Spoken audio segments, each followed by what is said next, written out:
O atleta vegetariano. Será que guarda diferenças entre um atleta onívoro? Nesse vídeo, veremos as diferenciações entre absorção de nutrientes, síntese de proteínas e disponibilidade de algumas vitaminas. Será possível também quebrar alguns paradigmas, descobrimos algumas idiosincrasias do atleta verde e muito mais de maneira rápida e simples. Para tanto, definimos o que é um vegetariano. Temos uma imagem que temos vários tipos de vegetariano. Dietas plant-based, algumas mais restritivas e outras menos, como por exemplo o ovo-lacto vegetariano, que é aquele vegetariano que ainda consome ovos e consome produtos lácteos. Temos o ovo vegetariano, que consome ovos, o lacto vegetariano, que consome laticínios, e temos os semi-vegetarianos, aqueles que às vezes consomem frango, por exemplo, outros que consomem peixe de vez em quando, e o vegetariano estrito, conhecido como vegano. Para nós na nutrição, vegetariano estrito seria o termo mais correto quando falamos tão somente de alimentação. E o vegano tem outras ideologias que vão além da comida. Temos crescendo também o flexitariano.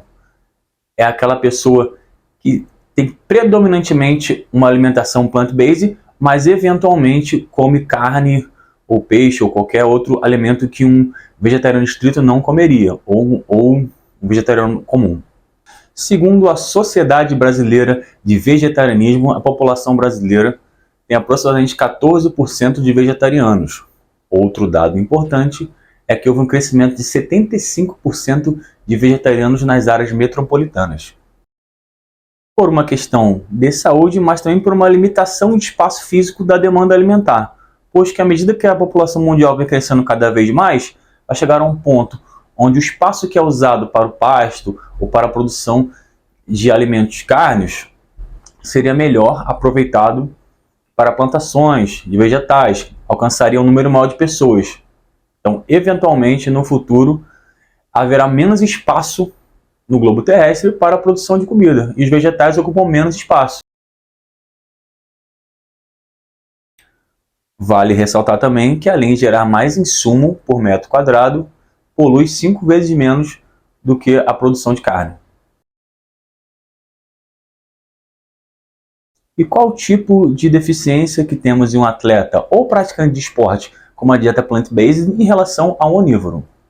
Como pode ver nesta imagem, o círculo verde representado pelo vegetariano e o círculo laranja representado por um atleta onívoro. Antes de entrar no que é a deficiência do vegetariano ou na deficiência comum, a gente ressalta que a deficiência de antioxidantes de um atleta onívoro geralmente é porque uma dieta onívora é deficitária de frutas e legumes. Tudo bem? Vamos lá. No atleta vegetariano, deficiência de B12. B12 é uma vitamina exclusivamente de animais. Deficiência de zinco, iodo e ômega 3. Ômega 3 e iodo encontrados nos peixes de água fria.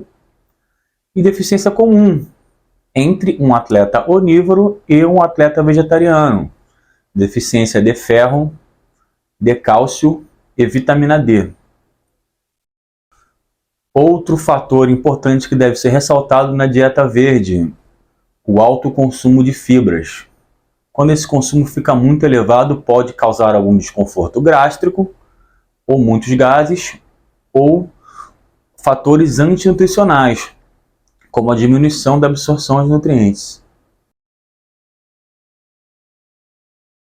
E a síntese proteica muscular? Guarda diferença quando é feita uma alimentação onívora, com proteínas de origem animal, de uma de origem vegetal? Os estudos ainda não apontam grande diferença.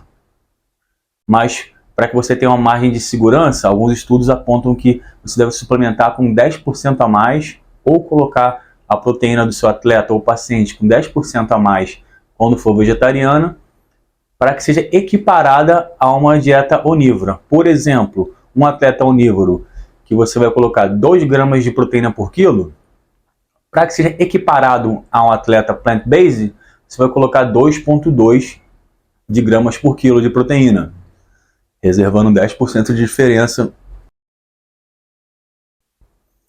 E quando se fala em aminoácidos limitantes, atenção especial à lisina. Porém, a lisina pode ser alcançada em uma dieta de vegetariano estrito ou vegetariano. A lisina está presente nos ovos, no leite, para um atleta ovo-lacto-vegetariano, ou está presente na batata, na ervilha e nas suplementações de um atleta vegano.